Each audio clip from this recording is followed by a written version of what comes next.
നമസ്കാരം. ആരോഗ്യരംഗത്തിന്റെ പുതിയ എപ്പിസോഡിലേക്ക് എല്ലാ പ്രേക്ഷകർക്കും സ്വാഗതം.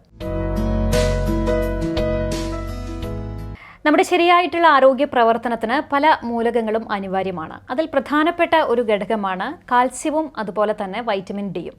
ഇതെങ്ങനെയാണ് ശരീരത്തിൽ ഉണ്ടാകുന്നത്? ഇനി ഈ മൂലകങ്ങൾ കുറഞ്ഞാലുണ്ടാകുന്ന ആരോഗ്യ പ്രശ്നങ്ങൾ എന്തൊക്കെയാണ്? ഇതാണ് ഇന്ന് നമ്മൾ ചർച്ച ചെയ്യുന്നത്. ഈ വിഷയത്തെക്കുറിച്ച് നമ്മളോട് സംസാരിക്കുന്നത് ചെമ്മന്തേട്ട പുനർജനി ആയുർ ക്ലിനിക്കിലെ chief physician doctor Nayanaraj. Doctor നമസ്കാരം. നമസ്കാരം ഡോക്ടർ, നമുക്ക് അനിവാര്യമായിട്ടുള്ള രണ്ട് ഘടകങ്ങളാണ് കാൽസ്യവും അതുപോലെ തന്നെ വൈറ്റമിൻ ഡിയും. ഇത് രണ്ടും ഒരുപാട് ബന്ധമുണ്ട്, അതുകൊണ്ടാണ് നമ്മൾ ഈ ഒരു വിഷയം എടുത്തത്. അപ്പോൾ കാൽസ്യത്തിൻ്റെ ആവശ്യകത എന്തൊക്കെയാണ് ശരീരത്തിൽ? നമുക്ക് സാധാരണഗതിയിൽ നമുക്ക് കാൽഷ്യമാണ് നമ്മുടെ ശരീരത്തിലെ ഏറ്റവും അബൻഡൻ്റ് ആയിട്ട്, അത് ഏറ്റവും അധികം കണ്ടുവരുന്ന ഒരു മിനറലാണ് കാൽഷ്യം എന്ന് പറയുന്നത്. നമ്മൾ ഏകദേശം എല്ലാവർക്കും അറിയുന്നത് പോലെ തന്നെ നമ്മുടെ ബോണിൻ്റെ, അതായത് നമ്മുടെ എല്ലിൻ്റെ കൃത്യമായിട്ടൊരു ആരോഗ്യം നിലനിർത്തുന്നതിന് വേണ്ടിയിട്ടാണ് നമുക്ക് കാൽഷ്യത്തിൻ്റെ ആ ഒരു ആവശ്യകത എന്ന് പറയുന്നത്.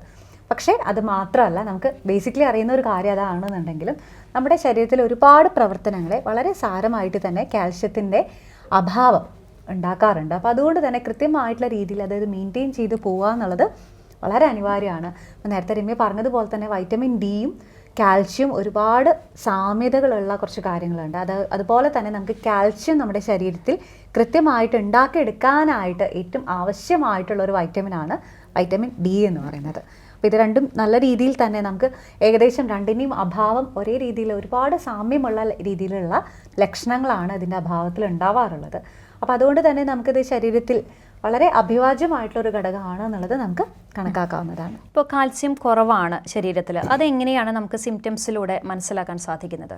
നമ്മൾ ഏറ്റവും കോമൺ ആയിട്ടുള്ള അതിലൊരു കേസ് എന്ന് പറയുന്നത് നമുക്ക് ചെറിയ രീതിയിലുള്ള നമുക്ക് ഒന്ന് നടക്കുമോ അല്ലെങ്കിൽ കുറച്ച് നേരം ഒന്ന് കാല് മടക്കിയൊക്കെ ഇരുന്ന് കാല് നിവർത്തുമ്പോഴേക്കും ചെറിയ രീതിയിൽ നമുക്കൊരു ബോൺ പെയിൻ അവിടെ ഫീൽ ചെയ്യാറുണ്ട്.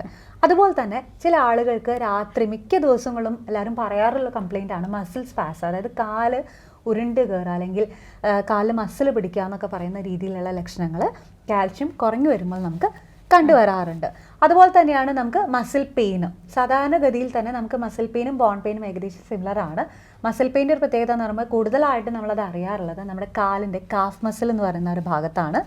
അതായത് നമ്മുടെ മുട്ടിൻ്റെ പിൻഭാഗത്തുള്ള ആ ഒരു ഭാഗത്തുള്ള മസിലാണ് കൂടുതലായിട്ടും ഈ ഒരു രീതിയിലുള്ള ബുദ്ധിമുട്ട് ഉണ്ടാവാറുള്ളത്. പക്ഷേ ബോൺ പെയിൻ എന്ന് പറയുമ്പോൾ കുറച്ചും കൂടി നമുക്ക് എല്ലാ എല്ലുകളിലും ഒരു തരത്തിൽ നുറുങ്ങുന്ന പോലെയുള്ള ഒരു വേദന, അതായത് നമുക്ക് പ്രത്യേകിച്ച് റീസൺസ് ഒന്നുമില്ല. ഇപ്പോൾ സാധാരണഗതിയിൽ നമ്മൾ എന്തെങ്കിലും കൂടുതലായിട്ട് എന്തെങ്കിലും ജോലികൾ ചെയ്യുമോ ഇതൊക്കെ ചെയ്യുമ്പോൾ നമുക്ക് ചെറിയ രീതിയിലുള്ള പെയിനോ കാര്യങ്ങളോ ഉണ്ടാവാറുണ്ടെങ്കിലും ഇത് പ്രത്യേകിച്ച് ഒരു കാരണങ്ങളില്ലാതെ തന്നെ ശക്തിയായിട്ടുള്ള രീതിയിലുള്ള ഒരു ബോൺ പെയിൻ മസിൽ പെയിനാണ് ഇതിൻ്റെ ഏറ്റവും ഇമ്പോർട്ടൻ്റ് ആയിട്ട് നമ്മൾ ശ്രദ്ധിക്കാവുന്ന ഒരു ലക്ഷണം എന്ന് പറയുന്നത്. ഇനി ഇതൊന്നും അല്ലാതെ നമ്മൾ കുറച്ചും കൂടി ഉള്ളിലേക്ക് പോയി കഴിഞ്ഞാൽ നമ്മൾ പ്രത്യേകിച്ച് സ്ത്രീകൾ എടുത്തു പറയുന്ന ഒരു കംപ്ലയിൻ്റ് ആണ് മുടി കൊഴിച്ചിൽ. അപ്പോൾ നമുക്ക് കാൽഷ്യം കുറഞ്ഞു വരുമ്പോൾ നമ്മളെപ്പോഴും ഈ ഒരു മുടിയുടെ ആരോഗ്യത്തെക്കുറിച്ച് പറയുമ്പോൾ എപ്പോഴും പറയാറുണ്ട് നമ്മുടെ ശരീരം ഹെൽത്തി ആയിരുന്നാൽ മാത്രമാണ് നമുക്ക് നമ്മുടെ ഹെയറും അതേപോലെ ഹെൽത്തി ആക്കി വെക്കാൻ നമുക്ക് സാധിക്കുള്ളൂ. കാരണം സാധാരണ നമുക്ക് എല്ലാവർക്കും അറിയാം നമ്മൾ മുടിയുടെ ആരോഗ്യത്തിന് എല്ലാവരും കൂടുതലും ആശ്രയിക്കുന്നത് എണ്ണകളെയാണ്. അപ്പം എണ്ണ തേച്ചാൽ മാത്രം മുടി കറക്റ്റ് ആവും എന്നുള്ള രീതിയിലാണ് നമ്മളെല്ലാവരും അതിനെ നേരിടാറുള്ളത്. പക്ഷേ തിരിച്ച് നമ്മുടെ ശരീരത്തിൽ ഈ കാൽഷ്യം പോലുള്ള ഘടകങ്ങൾ കുറവാണെന്നുണ്ടെങ്കിൽ നമുക്ക് ചെറിയ രീതിയിൽ മുടി കൊഴിച്ചിൽ, അതുപോലെ തന്നെ നമുക്ക് എസ്പെഷ്യലി എടുത്തറിയാവുന്ന ഒരു കാര്യം സ്പ്ലിറ്റൻസ്, അതായത് മുടിയുടെ തുമ്പൊക്കെ ഇങ്ങനെ പെട്ടെന്ന് പൊട്ടിപ്പൊട്ടുന്നത് പോലെ. അതുപോലെ തന്നെ നഖങ്ങൾ നോക്കുകയാണെങ്കിൽ ചെറിയ പാടുകൾ അതിൽ കാണാനായിട്ട് സാധിക്കും. അതോടൊപ്പം തന്നെ പെട്ടെന്ന് തന്നെ നഖം പൊട്ടിപ്പോകുന്നത് പോലെ. ചില ആളുകളൊക്കെ നഖം വളർത്തുന്നതായിട്ട് കാണാം, എന്നാൽ പോലും പെട്ടെന്ന് തന്നെ അത് പൊട്ടിപ്പോരാന്നുള്ള കംപ്ലയിൻ്റ് ഒക്കെ പറയുമ്പോൾ നമ്മളൊന്ന് ശ്രദ്ധിക്കുക. നമുക്ക് ഈ പറയുന്ന പോലെ കാൽസ്യത്തിന് അഭാവം ഉണ്ടാവാനുള്ള ഒരു സാധ്യത നമുക്ക് അവിടെ നിലനിൽക്കുന്നുണ്ട്. ഇനി അതുപോലെ തന്നെ മറ്റൊരു ലക്ഷണമാണ് നമുക്ക് ചെറിയ രീതിയിലുള്ള വീഴ്ചകൾ ഉണ്ടാകുമ്പോൾ തന്നെ നമുക്ക് കാല് പെട്ടെന്ന് പൊട്ടിപ്പോവാനുള്ള ഒരു സാധ്യത. അതായത് ഞാൻ നേരത്തെ സൂചിപ്പിച്ചതുപോലെ കാൽഷ്യം സ്റ്റോർ ആവുന്ന ഒരു സ്ഥലം എന്ന് പറയുന്നത് നമ്മുടെ ബോണിൻ്റെ ഉൾവശത്താണ്. അപ്പോൾ അങ്ങനെ വരുമ്പോൾ നമുക്ക് അത് കൃത്യമായിട്ടുള്ള ഒരു കാൽഷ്യം നമ്മുടെ ശരീരത്തിൽ ഉണ്ടാവാത്ത ഒരവസ്ഥയിൽ എന്താ സംഭവിക്കുക, നമുക്ക് ഈ ഒരു കാൽഷ്യം നമ്മുടെ ബോണിൻ്റെ ഉള്ളിൽ നിന്ന് ശരീരം വലിച്ചെടുക്കാനായിട്ട് തുടങ്ങി പതുക്കെ എല്ലുകൾക്ക് ബലം കുറഞ്ഞു അല്ലെങ്കിൽ എല്ല് പെട്ടെന്ന് ബ്രിറ്റിലാവുക എന്ന് പറയുന്നത്, അതായത് പെട്ടെന്ന് തന്നെ പൊട്ടിപ്പോകാനുള്ളൊരു സാധ്യത, അതായത് ചെറിയൊരു വീഴ്ചയിൽ തന്നെ നമുക്ക് എല്ലൊക്കെ പൊട്ടിപ്പോകാനുള്ള ഒരു സാധ്യത കാൽഷ്യത്തിൻ്റെ അഭാവത്തിൽ അവിടെ ഉണ്ടാവാറുണ്ട്. ഇനി ഇതോടൊപ്പം തന്നെ പതുക്കെ നമുക്ക് മൊത്തത്തിൽ ശരീരത്തിൽ അമിതമായിട്ടുള്ള ക്ഷീണം, അതായത് നമുക്കൊരു പ്രത്യേകിച്ചൊരു റീസൺ ഇല്ലാതെ സാധാരണഗതിയിൽ നമ്മൾ ക്ഷീണമൊക്കെ വരുമ്പോൾ ആദ്യം എല്ലാവരും HB ആയിരിക്കും ടെസ്റ്റ് ചെയ്യുന്നുണ്ടാവുക. എന്നാൽ HB ഒക്കെ നോർമൽ ആയാൽ പോലും ഈ ഒരു ക്ഷീണം നമ്മൾ എന്തൊക്കെ ചെയ്താലും വിട്ടു പോകുന്നില്ല എന്നുള്ള ഒരു രീതിയിൽ നമ്മൾ കാണാറുണ്ട്. അപ്പോൾ അങ്ങനെ വരുമ്പോൾ ഒരു കാൽഷ്യത്തിൻ്റെ ഒരു കൃത്യമായിട്ട് നമ്മളിത് ടെസ്റ്റ് ചെയ്യേണ്ട ഒരു വിധം എന്ന് പറയുന്നത് നമ്മൾ ബ്ലഡ് സാമ്പിളാണ് ഇതിനായിട്ട് ഉപയോഗിക്കാറുള്ളത്. ഇതിൽ സിറം കാൽഷ്യം എന്ന് പറയുന്നത് യൂഷ്വലി 8.4 മുതൽ 10.4 വരെയാണ് ഇതിൻ്റെ ഒരു നോർമൽ ആയിട്ടുള്ള വാല്യൂ എന്ന് പറയുന്നത്. അപ്പോൾ ഇതിനുള്ളിലാണെന്നുണ്ടെങ്കിൽ ഓക്കെ, നമ്മൾ നോർമൽ ആയിട്ടുള്ള ഒരു വാല്യൂസിലാണ് ഇരിക്കുന്നത്. അതല്ല, മിക്ക ആളുകൾക്കും ചില ആളുകൾക്കൊക്കെ ഇത് കുറഞ്ഞതായിട്ട് കാണാറുണ്ട്. അപ്പോഴാണ് ഈ പറയുന്ന എക്സ്ട്രീം ആയിട്ടുള്ള ക്ഷീണം പോലുള്ള ബുദ്ധിമുട്ടുകൾ, അതുപോലെ തന്നെ നഖം പെട്ടെന്ന് പൊട്ടിപ്പോരുക, മുടി പൊട്ടിപ്പോരുക, ഈ ഒരു രീതിയിലുള്ള ലക്ഷണങ്ങൾ കാണുകയാണെന്നുണ്ടെങ്കിൽ നമുക്കിങ്ങനെ സാധ്യതയുണ്ട്. ഇനി അതോടൊപ്പം തന്നെ ഉണ്ടാകുന്ന ഒരു ഇതാണ് നെർവൈനായിട്ടുള്ള ഒരുപാട് കാര്യങ്ങൾ. അതായത് നമുക്ക് എപ്പോഴും നമുക്ക് ചുണ്ടിനവിടെ ധരിച്ചുകൊണ്ടിരിക്കുന്ന പോലത്തെ ഒരവസ്ഥ, അതായത് പ്രത്യേകിച്ച് ഒരു ടിംഗ്ലിംഗ് സെൻസേഷൻ എന്ന് പറയുന്നത്, അതായത് അതുപോലെ തന്നെ അതായത് നാവിൻ്റെ ഉള്ളിൽ നോക്കുകയാണെന്നുണ്ടെങ്കിൽ പെട്ടെന്നൊരു ഇലക്ട്രിക് ഷോക്ക് പാസ് ചെയ്യുന്ന പോലെയുള്ള ഒരു തരിപ്പ്. അതൊന്നും നമുക്ക് പ്രത്യേകിച്ച് ഒരു കാരണങ്ങൾ അല്ലെങ്കിൽ ഒരാൾക്ക് പറഞ്ഞാൽ വ്യക്തമായി മനസ്സിലാക്കാവുന്ന ഒരു ലക്ഷണങ്ങളല്ല. പക്ഷേ നമുക്ക് സ്വയം അനുഭവിക്കുമ്പോഴാണ് കൃത്യമായിട്ടുള്ളത് ഇങ്ങനെ ഒരു ലക്ഷണം പറയുമ്പോൾ ഇത് കാൽഷ്യത്തിൻ്റെ ഡെഫിഷ്യൻസി ആവാനുള്ള ഒരു സാധ്യത അവിടെ നിലനിൽക്കുന്നുണ്ട്. ഇനി അതേപോലെ തന്നെ ചില ആളുകൾക്ക് ഇത് ഭയങ്കര ഹൈപ്പോ കാൽഷ്യമia എന്ന് പറയുന്നതിന് കുറച്ചും കൂടി ക്രോണിക്കോ അല്ലെങ്കിൽ സീവിയർ ആവുന്ന ഒരു കണ്ടീഷനിൽ കൺവൽഷൻസ് ഉണ്ടാവാനുള്ള സാധ്യതയാണ്, സീഷേഴ്സ്. കാരണം നമ്മുടെ ബ്രെയിനിൻ്റെ പ്രവർത്തനങ്ങൾക്കും കാൽഷ്യം വളരെ അനിവാര്യമാണ്. അപ്പോൾ അങ്ങനെ വരുമ്പോൾ കാൽഷ്യത്തിൻ്റെ കൃത്യമായിട്ടുള്ള അളവ് ശരീരത്തിൽ ഇല്ല എന്നുണ്ടെങ്കിൽ ഈ ഒരു രീതിയിൽ പെട്ടെന്നൊരു ഫിക്സ് പോലെയോ അല്ലെങ്കിൽ സീഷേഴ്സൊക്കെ നമുക്ക് പെട്ടെന്ന് ശരീരത്തിൽ ഉണ്ടാവാനും, ഇനി അവിടുന്ന് നമ്മൾ കൃത്യമായിട്ടൊരു ട്രീറ്റ്മെൻറ്റ് എടുത്തില്ല എന്നുണ്ടെങ്കിൽ മരണം വരെ സംഭവിക്കാനും ഇതൊരു കാരണമാവുന്നുണ്ട് എന്നുള്ളതാണ്. അപ്പോൾ അങ്ങനെ നോക്കിക്കഴിഞ്ഞാൽ ഇപ്പോൾ നമ്മൾ കാൽഷ്യം വിറ്റാമിൻ ഡിയും ഒരുമിച്ച് പറയുമ്പോൾ ഈ വൈറ്റമിൻ ഡി കൃത്യമായിട്ട് നമ്മുടെ ശരീരത്തിൽ ഉണ്ടെങ്കിൽ മാത്രമാണ് ഈ കാൽഷ്യം കൃത്യമായിട്ടുള്ള രീതിയിൽ നമ്മൾ പല ഭക്ഷണങ്ങളും കഴിക്കുന്നുണ്ടാവും. പക്ഷേ ഇത് നമ്മുടെ ശരീരത്തിൽ അബ്സോർബ് ചെയ്യണമെങ്കിൽ, അതായത് നടക്കുന്ന ആ ഒരു പ്രതിപ്രവർത്തനമാണ്, ആ ഒരു പ്രവർത്തനം കൃത്യമായിട്ട് നടക്കണമെന്നുണ്ടെങ്കിൽ തീർച്ചയായിട്ടും അവിടെ വൈറ്റമിൻ ഡി അവിടെ ഉണ്ടായിരിക്കണം. അപ്പോൾ അതും നമ്മളിതിൻ്റെ ഒപ്പം എടുത്തു പറയേണ്ട ഒരു കാര്യമാണ്. കാരണം കുറേ കാൽഷ്യത്തിൻ്റെ ടാബ്ലറ്റ്സ് മാത്രം കഴിച്ചുകൊണ്ട് നമുക്ക് കാൽഷ്യം അവിടെ കൃത്യമായിട്ട് ലഭിക്കണം എന്നില്ല. കാരണം കാൽഷ്യത്തിൻ്റെ നമ്മൾ ഗട്ടിൽ, അതായത് നമ്മുടെ സ്മോൾ ഇൻറ്റെസ്റ്റൈനിൽ നിന്നാണ് കാൽഷ്യത്തിൻ്റെ ഫോസ്ഫറസിൻ്റെ ആഗിരണം നടത്താനായിട്ട് സഹായിക്കുന്നത് വൈറ്റമിൻ ഡി ആണ്. അപ്പോൾ ഇനി വൈറ്റമിൻ ഡിയുടെ കാര്യം പറയുകയാണെങ്കിൽ അപ്പോൾ നമുക്ക് ഏറ്റവും ഈസിലി ആയിട്ട് നമുക്ക് എല്ലാവർക്കും അറിയുന്ന പോലെ വൈറ്റമിൻ ഡി വളരെ നമുക്ക് ഫ്രീ ആയിട്ട് ലഭിച്ചുകൊണ്ടിരിക്കുന്ന ഒരു കാര്യമാണ്. നമ്മുടെ സൂര്യപ്രകാശത്തിൽ നിന്ന് തന്നെയാണ് ഏറ്റവും ബെസ്റ്റ് സോഴ്സ് എന്ന് പറയുന്നത്. പക്ഷേ ഇന്നത്തെ ആ ഒരു സാഹചര്യത്തിൽ കാർപ്പറ്റ് എന്നൊക്കെ പറയും നമ്മൾ, പ്രത്യേകിച്ച് ഒരു വെയിൽ കൊള്ളുന്ന ഒരു രീതി മിക്ക ആളുകൾക്കും ഇല്ല. അപ്പോൾ അങ്ങനെ വരുന്ന സമയത്ത് നമുക്ക് ഇത് കൃത്യമായിട്ട് ആഗിരണം നടക്കാതെ ഒരവസ്ഥ വരുന്നുണ്ട്. അതുപോലെ തന്നെ ഈ വൈറ്റമിൻ ഡി ആണ് നോക്കുകയാണെന്നുണ്ടെങ്കിൽ അത് ഭക്ഷണത്തിൽ നിന്ന് വളരെ വളരെ ചെറിയൊരളവിൽ മാത്രമാണ് നമുക്ക് ഭക്ഷണത്തിൽ നിന്ന് കിട്ടുന്നുള്ളൂ. അത് പ്ലാന്റ് സോഴ്സും ആനിമൽ സോഴ്സും ഉണ്ട് എന്നുണ്ടെങ്കിലും, അതായത് D3, D2 എന്ന് പറയുന്ന ഒരു ഘടകങ്ങളാണ് നമുക്കിത് കിട്ടാറുള്ളത്, എർഗോ കാൽസിഫറോൾ എന്നൊക്കെ പറയുന്ന പോലെ. പക്ഷേ ഇത് ഈ പറയുന്ന പോലെ ഭക്ഷണത്തിൽ നിന്ന് ആഗിരണം ചെയ്ത് അത് ലിവറിൽ പോയിട്ടാണ് നമ്മൾ മറ്റൊരു ഘടകം കാൽസിഡിയോൾ എന്ന് പറയുന്ന മറ്റൊരു ഘടകമായിട്ടും കാൽസിട്രയോൾ എന്ന് പറഞ്ഞ് നമ്മുടെ കിഡ്നിയിൽ പോയിട്ട്, അതായത് ബയോളജിക്കലായിട്ട് നമുക്കൊരു അക്സെപ്റ്റബിൾ ആയിട്ടുള്ളൊരു ഫോമിലേക്ക് മാറുന്നത്. അപ്പോൾ ഇതൊക്കെ കൃത്യമായിട്ട് നടക്കുമ്പോൾ നമുക്ക് ശരീരത്തിൽ ഏതെങ്കിലും രീതിയിലുള്ള പ്രശ്നങ്ങൾ ഉണ്ടെന്നുണ്ടെങ്കിൽ, അതായത് ഇപ്പോൾ നമുക്ക് ഏതെങ്കിലും കാരണവശാൽ ലിവറിന് എന്തെങ്കിലും കംപ്ലയിൻ്റ് ഉണ്ടെന്നുണ്ടെങ്കിൽ ഈ പറയുന്ന ഒരു മെറ്റബോളിസം കൃത്യമായിട്ട് അവിടെ നടക്കാതെ വരും. അതുപോലെ തന്നെ കിഡ്നിയിൽ എന്തെങ്കിലും രീതിയിലുള്ള പ്രശ്നങ്ങളുണ്ടെങ്കിലും അവിടെയും ഇത് പല രീതിയിലും തടസ്സപ്പെടാനുള്ള ഒരു സാധ്യതയുണ്ട്. അപ്പോൾ നമുക്ക് ഓട്ടോമാറ്റിക്കലി ഈ വൈറ്റമിൻ ഡിയുടെ ഒരു ഡെഫിഷ്യൻസി പതുക്കെ നമ്മുടെ കാൽഷ്യം ഡെഫിഷ്യൻസിയിലേക്കും ബാധിക്കുന്നുണ്ട്. അപ്പോൾ ഇതൊക്കെയാണ് അതിൻ്റെ ഒരു പ്രധാന കാരണങ്ങൾ എന്ന് പറയുന്നത്. അതുപോലെ തന്നെ നമ്മൾ ഈ കാൽഷ്യത്തിൻ്റെ ആ ഒരു മെറ്റബോളിസം കൃത്യമായിട്ട് നിയന്ത്രിക്കുന്നത് പാരാതൈറോയ്ഡ് എന്ന് പറയുന്ന ഒരു ഗ്രന്ഥിയാണ്. അത് നമ്മുടെ തൈറോയിഡിൻ്റെ തന്നെ പിൻഭാഗത്തായിട്ടിരിക്കുന്ന ഒരു 4 ലോബുള്ള ഒരു ഗ്രന്ഥിയാണ് പാരാതൈറോയ്ഡ് ഗ്ലാൻഡ് എന്ന് പറയുന്നത്. അപ്പോൾ യൂഷ്വലി ശരീരത്തിന് കാൽഷ്യത്തിൻ്റെ ഒരു ആവശ്യം വരുന്ന സമയത്ത് അത് കൃത്യമായിട്ട് ബ്രെയിനിലേക്ക് ആ ഇൻഫർമേഷൻ പാസ് ചെയ്യുകയും അപ്പോൾ അതിൽ നിന്ന് നമുക്ക് കൃത്യമായിട്ടുള്ള ലിവറിൻ്റെ മെറ്റബോളിസം, അതുപോലെ കിഡ്നിയിൽ നിന്ന് റീഅബ്സോർപ്ഷൻ നടക്കുകയും പിന്നെ മാത്രമല്ല അത് ആവശ്യത്തിനനുസരിച്ച് നമ്മുടെ ബോഡിയിൽ ആ ഒരു കാൽഷ്യത്തിൻ്റെ ബാലൻസ് കൊണ്ടുവരുന്നതൊക്കെ ഈ പാരാതൈറോയ്ഡ് ഗ്രന്ഥിയാണ്. പക്ഷേ എന്തെങ്കിലും രീതിയിലുള്ള നമ്മൾ സ്ഥിരമായിട്ട് ചില മെഡിസിൻസ് കഴിക്കുന്നുണ്ട്, സ്റ്റിറോയിഡ് പോലുള്ള മെഡിസിൻസ് കഴിക്കുമ്പോൾ അല്ലെങ്കിൽ മറ്റെന്തെങ്കിലും നമ്മൾ സ്ഥിരമായിട്ട് വിത്തൗട്ട് പ്രിസ്ക്രിപ്ഷൻ ചില മരുന്നുകൾ കഴിക്കുമ്പോൾ നമ്മൾ അറിയാതെ തന്നെ ഈ ഒരു മെറ്റബോളിസം, ഈ ഒരു പ്രവർത്തനത്തിനെ അത് ബാധിക്കുന്നുണ്ട്. ഇത് പതുക്കെ നമുക്ക് ഈ പറയുന്ന പോലെയുള്ള പ്രശ്നങ്ങൾ, അതായത് നമ്മൾ ഈ കാൽഷ്യത്തിൻ്റെ ഒന്നും അഭാവം പെട്ടെന്ന് തന്നെ നമുക്ക് തിരിച്ചറിയാവുന്ന ഒരു കാര്യമല്ല. കാരണം ഇതൊക്കെ പല റീസൺസ് കൊണ്ട് നമുക്ക് മുടികൊഴിച്ചിലൊക്കെയാണ് നമ്മൾ ഇനി പിന്നെയും ശ്രദ്ധിക്കുക. അപ്പോൾ അതൊക്കെ മിക്കവാറും പല റീസൺസിലേക്കായിരിക്കും നമ്മൾ ആദ്യം പോവുക. അപ്പോൾ കൃത്യമായിട്ടുള്ള ഇതിനൊരു ടെസ്റ്റുകൾ ചെയ്ത് ഇത് കൺഫേം ചെയ്യേണ്ടതും വളരെ ഇമ്പോർട്ടൻ്റ് ആയിട്ടുള്ള ഒരു കാര്യമാണ്. ഡോക്ടർ, ഇപ്പോൾ ഈ വൈറ്റമിൻ ഡി കുറയുന്നത് കൊണ്ട് അതിന്റെ നമുക്ക് സിംറ്റംസ് തിരിച്ചറിയാനായിട്ട് സാധിക്കുമോ? വൈറ്റമിൻ ഡിയുടെ കുറവാണെന്നുള്ളത്. തീർച്ചയായിട്ടും നമ്മൾ വൈറ്റമിൻ ഡിക്കും ഏകദേശം സിമിലറിലായിട്ടുള്ള ലക്ഷണം തന്നെയാണ്. അതിൽ ഒന്ന് എടുത്തു പറയേണ്ട ഒരു ലക്ഷണമാണ് ഡിപ്രഷൻ പോലുള്ള കാര്യങ്ങൾ. അതായത് ഡിപ്രഷൻ എന്ന് പറയുമ്പോൾ നമുക്ക് അതായത് ഒന്നിനും ഒരു രീതിയിലും ഒരു എനർജറ്റിക് അല്ല എന്ന് പറയുന്ന ആ ഒരു രീതിയിലേക്ക്, അതായത് എന്ത് കാര്യം ചെയ്യുമ്പോഴും നമ്മൾ കൃത്യമായിട്ടുള്ള ഒരു ശ്രദ്ധ നമുക്ക് കേന്ദ്രീകരിക്കാൻ സാധിക്കാതെ വരികയും അതുപോലെ തന്നെ പെട്ടെന്ന് തന്നെ കാര്യങ്ങൾ മറന്നു പോകുന്ന രീതിയിലുള്ള ഒരു ബുദ്ധിമുട്ടുകൾ, പിന്നെ ഈ പറഞ്ഞ പോലെ മസിൽ പെയിൻ നല്ല രീതിയിൽ ഇങ്ങനെയുള്ള ആളുകൾക്ക് ഉണ്ടാവാറുണ്ട്. പിന്നെ എടുത്തു പറയാൻ, അതായത് ഒരു പെക്യുലർ ആയിട്ടുള്ള ഒരു ലക്ഷണം എന്ന് പറയുന്നത്, നമ്മൾ സാധാരണഗതിയിൽ എല്ലാവരും വയർക്കാറുണ്ട്, പക്ഷേ തലയുടെ ഭാഗത്ത് മാത്രമായിട്ട് വൈറ്റമിൻ ഡി ഡെഫിഷ്യൻസി ഉള്ള ആളുകൾ വയർക്കുന്നതായിട്ട് കാണാറുണ്ട്. അതൊരു സാധ്യതയാണ് എന്ന് കരുതി തല മാത്രം വയർക്കുന്ന ഒരുപാട് ആളുകളുണ്ടാവും. അതൊക്കെ വൈറ്റമിൻ ഡി ഡെഫിഷ്യൻസി ആവണമെന്നല്ല, എന്നാൽ അത് എടുത്തു പറയേണ്ട ഒരു ലക്ഷണമാണ്. കാരണം നോർമലി അങ്ങനെ കാണാറില്ല. നമ്മൾ വയർക്കുമ്പോൾ ഫുൾ ബോഡി തന്നെയാണ് നമ്മൾ വയർക്കാന്നുണ്ടെങ്കിൽ, ഇത് തലയുടെ ഭാഗം മാത്രമായിട്ട് നമ്മളിങ്ങനെ വയർത്ത് വരുന്നതായിട്ട് കാണാറുണ്ട്. പിന്നെ അതുപോലെ തന്നെ ഞാൻ നേരത്തെ സൂചിപ്പിച്ചതുപോലെ തന്നെ നമുക്ക് ചില വൈറ്റമിൻ ഡിയുടെ മറ്റെടുത്ത് പറയേണ്ട ഒരു കാര്യം, ഒബിയസ് ആയിട്ടുള്ള ആളുകൾക്ക്, അതായത് അമിത വണ്ണമുള്ള ആളുകൾക്ക് ഈ വൈറ്റമിൻ ഡിയുടെ അഭാവം വളരെ കാര്യമായിട്ട് തന്നെ ഉണ്ടാവാറുണ്ട്. വൈറ്റമിൻ ഡിയുടെ ഒരു പ്രശ്നം എന്താണെന്ന് വെച്ച് കഴിഞ്ഞാൽ, നമ്മുടെ ആ ഒരു വൈറ്റമിൻ ഡി നമ്മുടെ കൃത്യമായിട്ട് നമ്മുടെ സ്കിന്നിലേക്ക് വന്ന് അവിടെ നിന്നാണ് ആ ഒരു കൊളസ്ട്രോളിൻ്റെ ആ ഒരു അബ്സോർപ്ഷൻ മൂലമാണ് ഇത് കൃത്യമായിട്ട് വൈറ്റമിൻ ഡി ആയിട്ട് നമ്മൾ മാറ്റിയെടുക്കുന്നത്. പക്ഷേ ചില സാഹചര്യങ്ങളിൽ ഇപ്പോൾ ഒബിയസ് ആയിട്ടുള്ള ഒരാളുകൾക്ക് ഇതൊരു ഐസൊലേറ്റഡ് ആയിട്ടുള്ള വൈറ്റമിൻ ഡി ആയിട്ട് മാറുകയും ഇത് ശരീരത്തിന് കൃത്യമായിട്ട് ആവശ്യങ്ങൾക്ക് ഉപയോഗിക്കാൻ സാധിക്കാത്ത വരുന്നൊരവസ്ഥയും ഉണ്ടാവാറുണ്ട്. അപ്പോൾ ഇതൊക്കെ വരുമ്പോൾ നമുക്ക് ചില ആളുകൾക്ക് നിർബന്ധമായിട്ട് നമുക്ക് വൈറ്റമിൻ ഡി സപ്ലിമെൻറ്റിലേക്ക് തന്നെ പോവേണ്ടി വരാറുണ്ട്. പക്ഷേ എന്നാൽ കൂടി മേജർ സോഴ്സ് എന്ന് പറയുന്നത് എപ്പോഴും വൈറ്റമിൻ നമ്മുടെ ഒരു സൂര്യപ്രകാശം തന്നെയായിട്ടാണ് നമ്മൾ കണക്കാക്കാറുള്ളത്. അപ്പോൾ ഈ പറയുന്നത് പോലെ വൈറ്റമിൻ ഡിയുടെ മറ്റുള്ള ലക്ഷണം എന്ന് പറയുന്നത് നമ്മൾ മുടി കൊഴിച്ചിൽ പോലുള്ള പ്രശ്നങ്ങൾ ഉണ്ടാവാറുണ്ട്. അമിതമായിട്ടുള്ള ക്ഷീണവും നമുക്ക് വൈറ്റമിൻ ഡിയുടെ ഒരു ഡെഫിഷ്യൻസി സിൻഡ്രോം ആയിട്ട് പറയാറുണ്ട്. ഞാൻ നേരത്തെ സൂചിപ്പിച്ചതുപോലെ വേദനകൾ, നമുക്ക് ബോഡി പെയിൻ പ്രത്യേകിച്ച് റീസണൊന്നും ഇല്ലാതെ ഉണ്ടാവുന്ന ഒരു ബോഡി പെയിനും വൈറ്റമിൻ ഡിയുടെ മറ്റൊരു ലക്ഷണമായിട്ട് നമുക്ക് പറയാവുന്നതാണ്. അതുപോലെ തന്നെ കാൽസ്യത്തിന്റെ അളവ് കൂടിയാലും അത് പലതരത്തിലുള്ള ആരോഗ്യ പ്രശ്നങ്ങൾക്ക് ഇടയാക്കുമെന്ന് പറയുന്നു. അത് ശരിയാണോ ഡോക്ടർ? തീർച്ചയായിട്ടും നമുക്ക് എല്ലാത്തിനും കൃത്യമായിട്ടുള്ളൊരു പരിധിയുണ്ട്. ഇപ്പം നേരത്തെ സൂചിപ്പിച്ചതുപോലെ കാൽസ്യത്തിൻ്റെ സിറം ലെവൽ എന്ന് പറയുന്നത് 8.4 തൊട്ടിട്ട് 10.4 മില്ലിഗ്രാം ആണ്. അപ്പോൾ അങ്ങനെ വരുമ്പോൾ നമ്മൾക്ക് ഇതിനേക്കാൾ കൂടുതലായിട്ട് ഇത് യൂഷ്വലി ഒരു ഭക്ഷണത്തിലൂടെ നമ്മളിത് കഴിക്കാനായിട്ട് ശ്രദ്ധിക്കുമ്പോൾ മിക്കവാറും അങ്ങനെ ഒരു പ്രശ്നം കാണാറില്ല. പക്ഷെ ചില ആളുകൾ എന്താ ചെയ്യുക, ഞാൻ നേരത്തെ പറഞ്ഞതുപോലെ തന്നെ എളുപ്പപ്പണികളാണ്.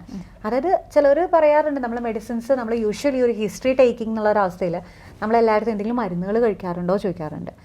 പക്ഷേ ആരും പറയും ഇല്ല, ഒരു മരുന്നും കഴിക്കാറില്ല. പക്ഷേ ഇതൊക്കെ സപ്ലിമെൻറ്റ്സ് അത് കഴിയുമ്പോൾ പറയും ഞാനിത് കഴിക്കുന്നുണ്ട്. അതായത് വളരെ നോർമലായിട്ടാണ് അവരത് കണക്കാക്കാറുള്ളത്.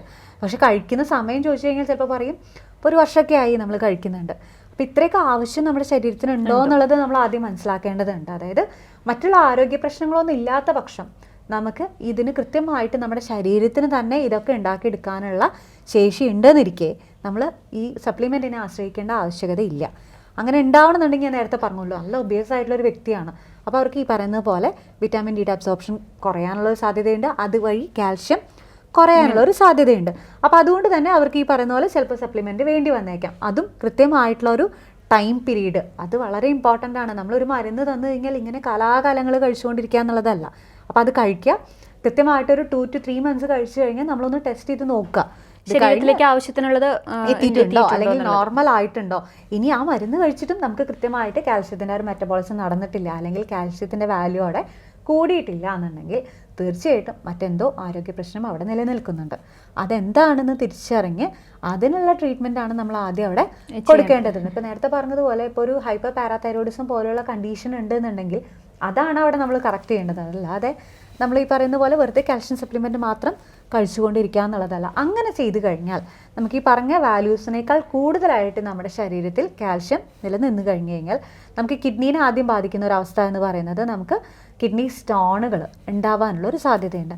അതുപോലെ തന്നെ CVD കാർഡിയോ വാസ്കുലർ ഡിസോർഡേഴ്സ് വരാനുള്ള, നമുക്ക് ഹാർട്ടിനെ അത് ബാധിക്കുന്നതിനൊരു കാരണമാവാറുണ്ട്. നമ്മുടെ സർക്കുലേഷനെ തന്നെ മൊത്തത്തിൽ ബാധിക്കുന്നതിനും അല്ലെങ്കിൽ കൺവൽഷൻസും സീഷേഴ്സും ഒക്കെ വരാനൊക്കെ ഒരു കാരണമാവുന്നുണ്ട്. അപ്പോൾ അതുകൊണ്ട് തന്നെ കൃത്യമായിട്ടുള്ളൊരു വാല്യൂ അവിടെ മെയിൻറ്റെയിൻ ചെയ്യുക എന്നുള്ളത് വളരെ ഇമ്പോർട്ടൻ്റ് ആയിട്ടുള്ളൊരു കാര്യമാണ്. അപ്പോൾ അതുപോലെ തന്നെ നമുക്ക് ഞാൻ നേരത്തെ പറഞ്ഞിരുന്നു, എന്തെങ്കിലും രീതിയിലുള്ള അസുഖങ്ങളുള്ള ആളുകൾക്കും ഈ പറയുന്ന പ്രശ്നങ്ങൾ ഉണ്ടാവാറുണ്ട്. അപ്പോൾ അതെന്താണെന്ന് കൃത്യമായി അറിഞ്ഞിട്ട് വേണം നമ്മളിതിൻ്റെ വാല്യൂസ് കൃത്യമാണോ എന്നുള്ളത് അറിയാനായിട്ട്. അപ്പോൾ പ്രത്യേകിച്ച് കാൽസ്യം കൂടാൻ വേണ്ടിയിട്ട് അല്ലെങ്കിൽ ആവശ്യത്തിനുള്ളത് ശരീരത്തിന് ഭക്ഷണക്രമമാണ് ഏറ്റവും നമുക്ക് അനുയോജ്യം എന്ന് പറയുന്നത്. പക്ഷേ ആളുകൾ അതിനെ കൂടുതൽ ആശ്രയിക്കാതെ നേരത്തെ ഡോക്ടർ പറഞ്ഞ പോലെ തന്നെ സ്വയം സപ്ലിമെന്റ്സ് വാങ്ങി കഴിക്കുകയാണ്.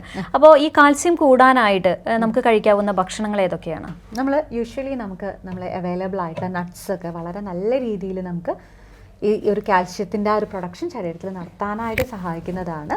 ഇതോടൊപ്പം തന്നെ ഞാൻ നേരത്തെ സൂചിപ്പിച്ചതുപോലെ തന്നെ വൈറ്റമിൻ ഡി ഇതോടൊപ്പം വളരെ അനിവാര്യമാണ്. അതല്ലാതെ നമ്മൾ ഭക്ഷണത്തിലൂടെ മാത്രമേ കാൽഷ്യം നന്നായി കഴിച്ചു പക്ഷേ വൈറ്റമിൻ ഡി ഇല്ല എന്നുണ്ടെങ്കിൽ അതിന് കൃത്യമായിട്ടുള്ള മെറ്റബോളിസം അവിടെ നടക്കുന്നില്ല എന്നുള്ളത് ആദ്യം മനസ്സിലാക്കുക. കാരണം അത് അത്രയും നല്ല രീതിയിൽ ചേർന്ന് നടക്കുക. അവർ നല്ലൊരു ഗുഡ് ഫ്രണ്ട്സാണ്. അപ്പോൾ ഒരാളുണ്ടെങ്കിലേ മറ്റാളുണ്ടാവുള്ളൂ എന്നുള്ളൊരു ധാരണ നമുക്ക് ആദ്യം ഉണ്ടാക്കാം. അപ്പോൾ അതിനനുസരിച്ച് ഭക്ഷണം കഴിക്കുന്നതോടൊപ്പം തന്നെ രാവിലെ ആയാലും വൈകിട്ടായാലും ഒരു ഇളം വെയിൽ കൊള്ളുന്നത് ഒരു ശീലമാക്കുക. നമ്മളിതെല്ലാം ഈ മരുന്നുകളെ ആശ്രയിക്കുന്നതിന് മുമ്പായിട്ട് നാച്ചുറൽ സോഴ്സിൽ നിന്ന് ഇതെങ്ങനെയൊക്കെ ലഭിക്കും എന്നുള്ളത് നമ്മൾ ആദ്യം മനസ്സിലാക്കുക. പിന്നെ ഈ പറയുന്നത് പോലെ തന്നെ ചീര, സ്പിനാച്ച് നല്ല രീതിയിലുള്ള ഒരു നമുക്ക് കാൽഷ്യത്തിൻ്റെ ഒരു സോഴ്സാണ്. അപ്പോൾ നമ്മൾ ആഴ്ചയിൽ ഒരു 5 ദിവസം വരെയൊക്കെ നമുക്ക് ഒരു ചീര നമുക്ക് ഭക്ഷണത്തിൽ ഉൾപ്പെടുത്തുകയാണെന്നാണ്. ചീര ഇത് മാത്രമല്ല ഒരുപാട് ഘടകങ്ങളാൽ സമ്പുഷ്ടമായിട്ടുള്ളൊരു കാര്യമാണ് നമ്മൾ ചീര എന്ന് പറയുന്നത്. പക്ഷേ ഈ നേരത്തെ പറഞ്ഞതുപോലെ ചീര നമ്മൾ അതായത് നമ്മൾ സാധാരണ പറയും ഒരു കപ്പാണ് മാക്സിമം. അതിൽ കൂടുതൽ കഴിച്ചു കഴിഞ്ഞാൽ നമുക്ക് കാൽഷ്യം നമ്മുടെ കിഡ്നിയിൽ വന്ന് അടിഞ്ഞു കൂടുന്നതിനും കിഡ്നി സ്റ്റോൺ പോലെയുള്ള പ്രശ്നങ്ങൾ വരുന്നതിനും ഒരു കാരണമാണ്. അപ്പോൾ എല്ലാം മിതമായിട്ടുള്ളൊരു അളവിലാണ്. അപ്പോൾ നല്ലതാണെന്ന് കരുതി നമ്മൾ ഇതന്നെ കഴിച്ചുകൊണ്ടിരിക്കുക എന്നല്ല പറയുന്നത്. മിതമായിട്ടുള്ള അളവിൽ ഇതൊക്കെ നമുക്ക് ഉൾക്കൊള്ളിക്കാവുന്നതേ ഉള്ളൂ. പിന്നെ അതുപോലെ തന്നെ കാൽഷ്യത്തിന് ഏറ്റവും റിച്ച് സോഴ്സ് എന്ന് പറയുന്നത് തീർച്ചയായിട്ടും മിൽക്ക് ആൻഡ് മിൽക്ക് പ്രോഡക്ട്സ് ആണ്. പക്ഷേ ചില വ്യക്തികൾക്ക് ലാക്ടോസ് ഇൻടോളറൻസ് എന്ന് പറയുന്നൊരു കണ്ടീഷൻ, അതായത് നമുക്ക് മിൽക്ക് സോളിഡ് നമ്മുടെ ശരീരത്തിൽ കൃത്യമായിട്ട് ദഹിക്കാൻ സാധിക്കാത്ത വരുന്നൊരവസ്ഥയാണ് ലാക്ടോസ് ഇൻടോളറൻസ് എന്ന് പറയുന്നത്. അപ്പോൾ അങ്ങനെയുള്ള ആളുകൾക്കും ഈ പറയുന്ന പോലെ കാൽഷ്യം ഡെഫിഷ്യൻസി വരാനുള്ള ഒരു സാധ്യതയുണ്ട്. പക്ഷേ അതിനേക്കാൾ നല്ല റിച്ച് സോഴ്സാണ് സോയാബീൻ പോലുള്ളത്. ഇപ്പോൾ നമുക്ക് സോയ മിൽക്ക് പോലുള്ള കാര്യങ്ങൾ അവൈലബിൾ ആണ്. അതുപോലെ തന്നെ ദിവസവും നമുക്കൊരു 4-5 ആൽമണ്ട് നമ്മുടെ ഭക്ഷണത്തിൽ ഉൾപ്പെടുത്തുകയാണെന്നുണ്ടെങ്കിൽ നല്ല രീതിയിൽ നമുക്ക് ഈ ഒരു കാൽഷ്യത്തിനെ മെയിൻറ്റെയിൻ ചെയ്ത് കൊണ്ടുപോകാൻ സാധിക്കാറുണ്ട്. ഇനി പാലായിട്ട് ഇഷ്ടമല്ലാത്ത ആളുകൾക്ക് നമുക്ക് യോഗട്ട്, തൈര് പോലുള്ള കാര്യങ്ങൾ നമുക്ക് ഭക്ഷണത്തിലൂടെ നമുക്ക് എത്തിക്കാനായിട്ടും സഹായിക്കാറുണ്ട്. ഇനി അതുപോലെ വൈറ്റമിൻ ഡിക്ക് ഞാൻ നേരത്തെ പറഞ്ഞതുപോലെ നമ്മൾ സൺലൈറ്റ് ആണ് ബെസ്റ്റ് സോഴ്സ് എന്ന് പറയുന്നത്. ഫുഡിൻ്റെ വളരെ കുറച്ച് സോഴ്സുകളാണ് നമ്മൾ സാധാരണഗതിയിൽ പറയാറുള്ളത്. അതിലൊന്നാണ് കോഡ് ലിവർ ഓയിൽ പോലുള്ള കാര്യങ്ങൾ. അതുപോലെ തന്നെ മഷ്റൂംസിൽ വൈറ്റമിൻ ഡിയുടെ ഒരളവ് അതിലുണ്ട്, എഗ് യോക്കിലുണ്ട്. അപ്പോൾ ഇതൊക്കെ നമുക്ക് കാൽഷ്യത്തിനും ഒരു പരിധി വരെ സഹായിക്കുന്ന ഒരു കാര്യങ്ങളാണ്.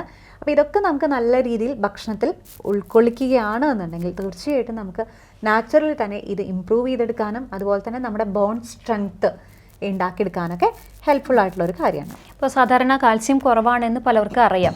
പക്ഷേ അതൊന്നും കുഴപ്പം ഉള്ളതല്ല. അല്ലെങ്കിൽ ആ രീതിയിൽ ഒരു മരുന്ന് അല്ലെങ്കിൽ ഒരു മെഡിസിനോ അല്ലെങ്കിൽ അതിന് വേണ്ടിയുള്ള പ്രിക്കോഷൻസോ എടുക്കാതെ തന്നെ ലൈഫ് ഫോളോ ചെയ്യുന്നവരുണ്ട്.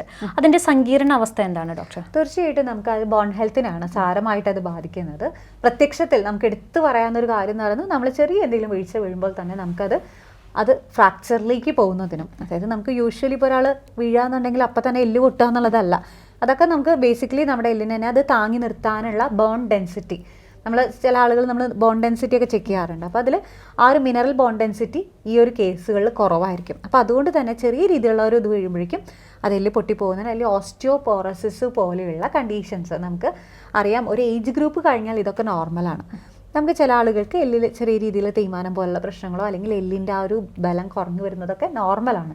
പക്ഷേ ഇത് ഒരുപാട് നേരത്തെ തന്നെ ഇതൊക്കെ സംഭവിക്കുന്നതിനും അല്ലെങ്കിൽ വൈറ്റമിൻ ഡി കുറയുമ്പോൾ ഇതേപോലെ ഉണ്ടാകുന്ന ഒരു കാര്യമാണ് റിക്കറ്റ്സ്. കുട്ടികൾക്കൊക്കെ ആണെന്നുണ്ടെങ്കിൽ കാലിങ്ങനെ പോലെ വളഞ്ഞു വരുന്നൊരു കണ്ടീഷനാണ് റിക്കറ്റ്സ്, അല്ലെങ്കിൽ ഓസ്റ്റിയോ മലേഷ്യ പോലെയുള്ള എല്ല് വളഞ്ഞു വരുന്നൊരവസ്ഥയൊക്കെ ഇതിൻ്റെ ഒരു ഇതായിട്ട് കോംപ്ലിക്കേഷനായിട്ട് നമുക്ക് സംഭവിക്കാറുള്ളതാണ്. അപ്പോൾ അങ്ങനെ വരുമ്പോൾ നമുക്ക് ഈ നേരത്തെ പറഞ്ഞ ഓസ്റ്റിയോപോറോസിസിനൊക്കെ ഒരു ഏറ്റവും വലിയ സാധ്യതയുള്ള ഒരു കാറ്റഗറി എന്ന് പറയുന്നത് സ്ത്രീകൾക്ക് മെനോപോസ് എത്തുന്ന സമയത്താണ്.